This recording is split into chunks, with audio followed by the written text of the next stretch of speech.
তো বন্ধুরা সবাই কেমন আছে? আশা করি সবাই খুবই ভালো আছো। তো ঠান্ডা খুবই পড়েছে, তোমরা সবাই জানো। তো এইভাবেই আমি আস্তে আস্তে এগোতে থাকবো এবার জিমের দিকে। তো যেহেতু খুব ঠান্ডা পড়েছে তার জন্য নিজেকে খুব ভালোভাবে হাতে, পায়ে, কানে এবং মুখে সব ভালোভাবে বেঁধে নিলাম। তো তোমাদের ওদিকে কেমন ঠান্ডা পড়েছে কমেন্টে অবশ্যই জানিও। তো এইভাবেই নিজেকে ভালোভাবে সেফটি করে বাইক নিয়ে আস্তে আস্তে এগোতে থাকলাম। তো তোমরা সবাই জানো বাইক চালালে কেমন ঠান্ডা লাগে, তো সেই হিসাবে ভালোভাবে নিজেকে আগে সেফটি করে নিলাম যাতে ঠান্ডা না লেগে যায়।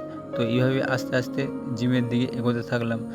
তো অলরেডি আমরা জিমের নিচে চলে এসে তো নিচ থেকে জিমটা কেমন লাগে দেখে লো। দুতলায় জিমটা আছে আমাদের, দুতলা বলি সরি, একতলার উপরে জিমটা আছে।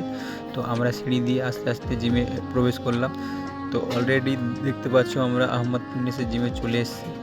তো জিমে আমাদের যে দাদা ভাইরা রয়েছে ওরা অলরেডি এক্সারসাইজ করছিল। তো আজকে সকাল সকাল এসে ঠান্ডা খুব ছিল, তার জন্য দেখতে পাচ্ছি আমার এনাটাও এখন চুপচাপ হয়ে আছে, এখনও ঘুমোচ্ছে।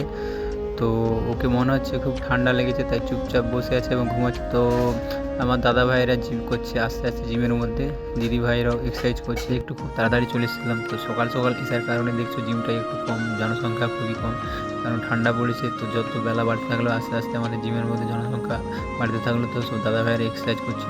তো আমি এখনও নিজে এক্সারসাইজ করিনি, কারণ আমি যাদের সাথে এক্সারসাইজ করি তারা এখনও এসে পৌঁছায়নি। তো সবাইকে জানাই অসংখ্য ধন্যবাদ আমার ভিডিওটি টাইম লাগার জন্য। সবাই ভালো থাকবে এবং সুস্থ থাকবে।